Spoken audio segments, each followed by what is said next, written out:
नमस्ते, money capital channel में आज हम जिस शेयर के बारे में जानेंगे वो इस पैंडेमिक में ऑक्सीजन बनाता है।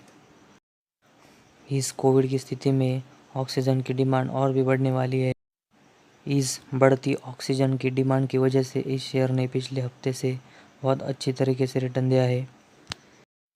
इस वीडियो में आगे बढ़ने से पहले अगर आपने पहली बार इस चैनल को विजिट किया है तो इस चैनल को लाइक कीजिए, सब्सक्राइब कीजिए। ये कंपनी अभी ऑक्सीजन बना रही है, लेकिन हमें किसी भी शेयर को खरीदने से पहले उसके फंडामेंटल कैसे ये देखना चाहिए। सबसे पहले हम इस कंपनी के क्वार्टरली रिजल्ट देखेंगे। कंपनी के सेल्स मार्च 18 में 33,705 करोड़ के थे। जून 18 में 35,494 करोड़ के। सितंबर 18 में 40,897 करोड़ के। दिसंबर 18 में 38,854 करोड़ के। 19 मार्च में 42,424 करोड़ के। जून 19 में 35,947 करोड़ के। सितंबर 19 में 34,579 करोड़। दिसंबर 29 में 35,520 करोड़ के थे। उसके बाद मार्च 20 में 33,770 करोड़ के थे। जून 20 में 24,289 करोड़ के थे। सितंबर 2020 में 37,154 करोड़ के थे। दिसंबर 20 में 39,594 करोड़ के थे। कंपनी के सेल्स दिसंबर 18 से जून 20 तक ऊपर से नीचे आए, लेकिन सितंबर 20 और दिसंबर 20 में कंपनी के सेल्स अच्छी तरीके से ग्रो किए हैं। इसके बाद अब हम इस कंपनी के ऑपरेटिंग प्रॉफिट देखेंगे। मार्च 18 में कंपनी का ऑपरेटिंग प्रॉफिट 3,925 करोड़ का था। जून 18 में 6,353 करोड़ का था।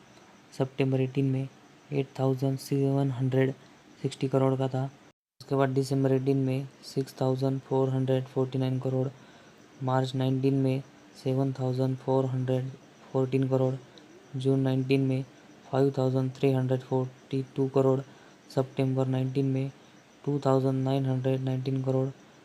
दिसंबर 19 में 3,535 करोड़। मार्च 20 में 4,213 करोड़। जून 20 में 467 करोड़। ये कंपनी का सबसे ख़राब ऑपरेटिंग प्रॉफिट है और ये कोविड-19 की वजह से नीचे आया था।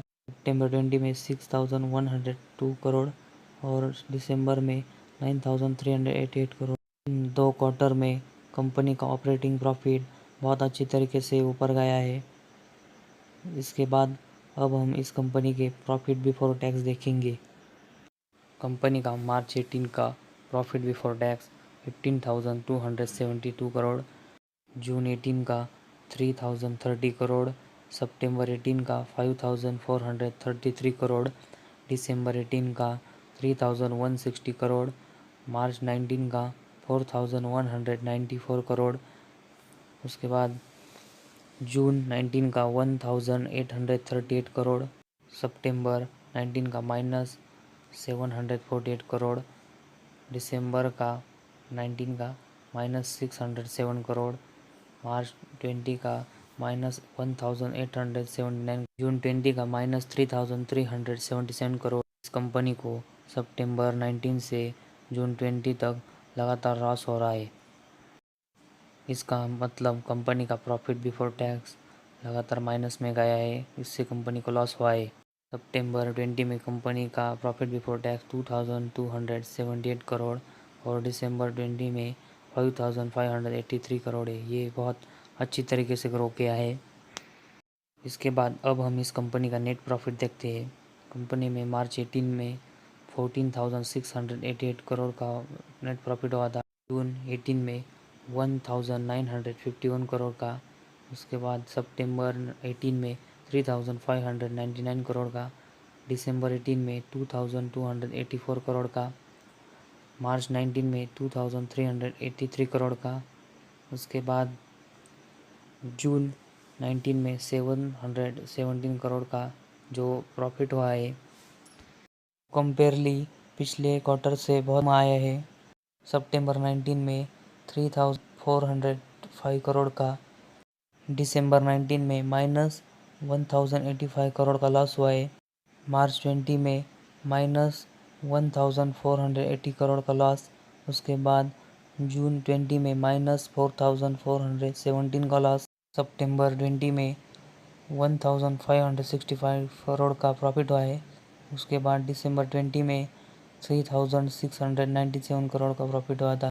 इसका मतलब कंपनी को दिसंबर 19 से जून 20 तक बहुत बड़ा लॉस हुआ है, लेकिन उसके बाद कंपनी ने सितंबर और दिसंबर में बहुत अच्छी तरीके से प्रॉफिट कमाया है और कंपनी फिर से लॉस में से प्रॉफिट में गई है।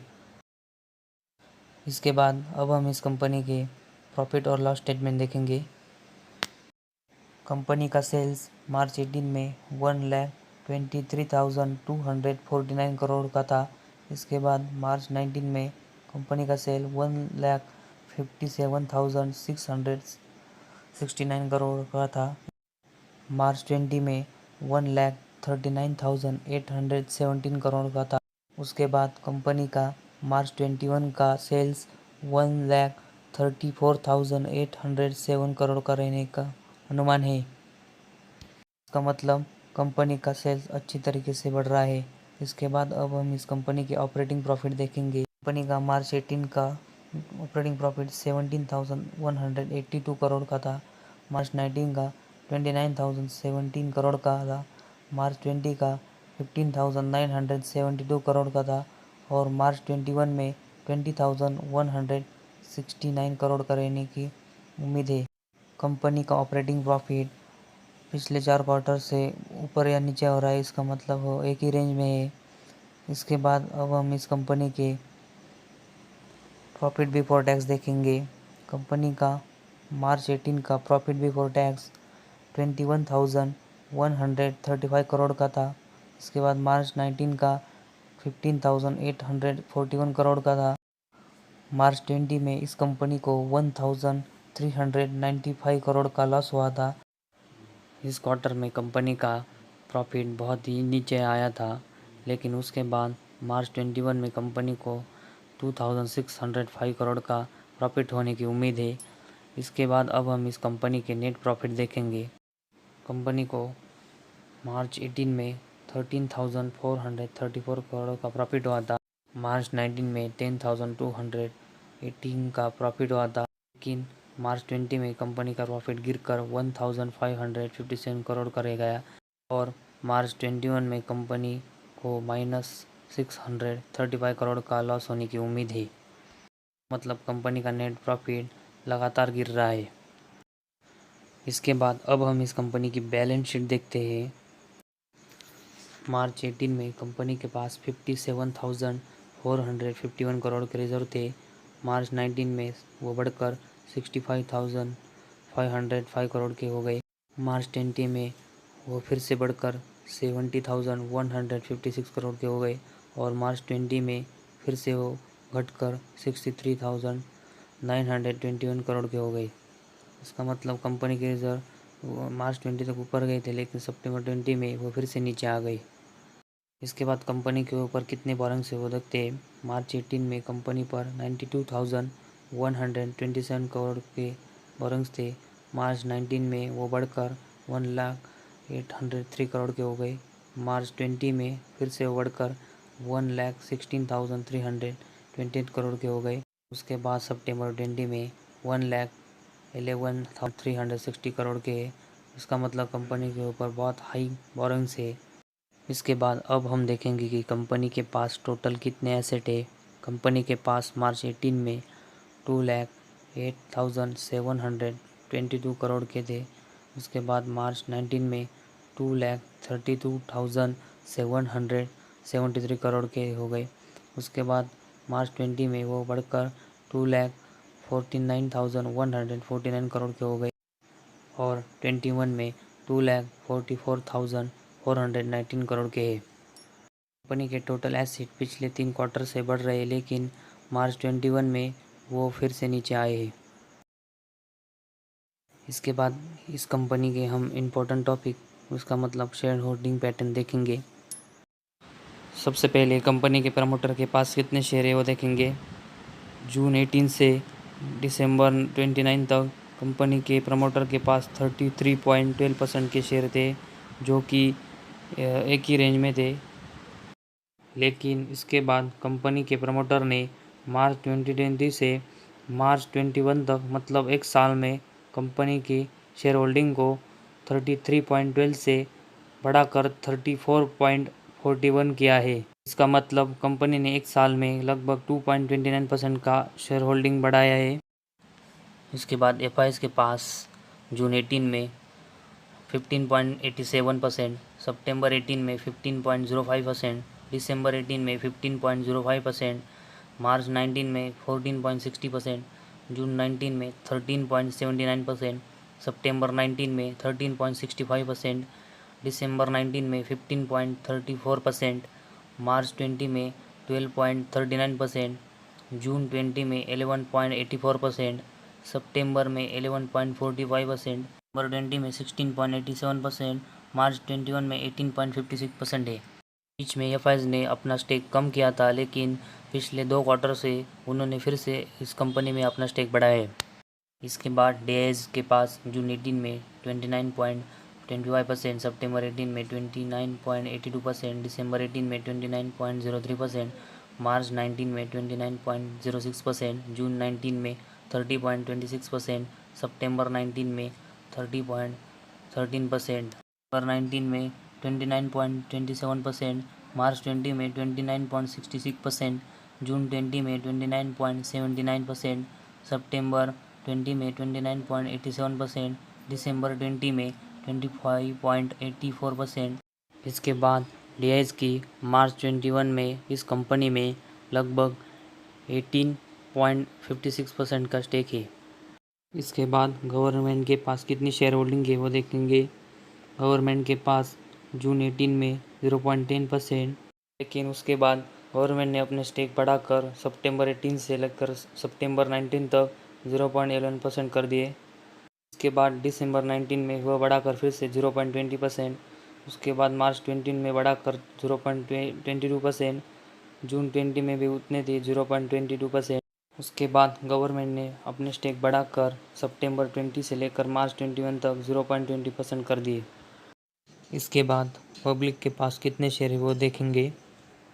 जून 18 में पब्लिक के पास 21.65%, उसके बाद सितंबर 18 में 21.90%, दिसंबर 18 में 22.69% के थे, मार्च 19 में 23.11%, जून 19 में 22.72%, सितंबर 19 में 22.99% और दिसंबर 19 में 22.08% के थे, मार्च 20 में 23.32%, जून 20 में 23.73%, सितंबर 20 में 24.02%, दिसंबर 20 में 22.62% के थे।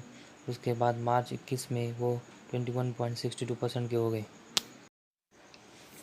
शेयर होल्डिंग पैटर्न देखने के बाद ये पता चलता है कि गवर्नमेंट को छोड़कर बाकी सब ने इस कंपनी में बहुत अच्छा इन्वेस्ट किया है। पिछले 2 क्वार्टर में quarter result, profit loss company ने ग्रो किया है और कंपनी ने पिछले 2 क्वार्टर से बैलेंस शीट भी अच्छी की है, लेकिन हम इसके आधार पर इस कंपनी में बाय नहीं कर सकते। हमें कंपनी का पूरा 5 या 10 साल का फंडामेंटल अच्छा होना चाहिए। सबसे पहले इस कंपनी का नाम जानते हैं। कंपनी का नाम है टाटा स्टील लिमिटेड। अब ये कंपनी क्या काम करती है देखते हैं। Tata steel is engage the presence across the entire value chain of steel manufacturing from mining and processing iron ore and coal to producing and the distributing finished product। ये company coal का produce करती है और ये private sector में सबसे बड़ी company में से एक है।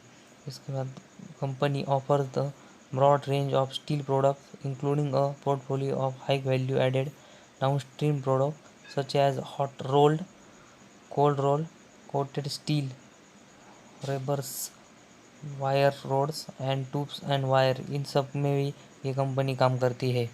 और हाल ही में ये कंपनी कोविड के सिचुएशन में ऑक्सीजन बनाती है। हमें इस कंपनी में अभी के लिए शॉर्ट टर्म में ही इन्वेस्ट करना चाहिए। इस वीडियो में बस इतना ही। अगर आपको हमारा वीडियो पसंद आए तो इसे लाइक कीजिए, सब्सक्राइब कीजिए।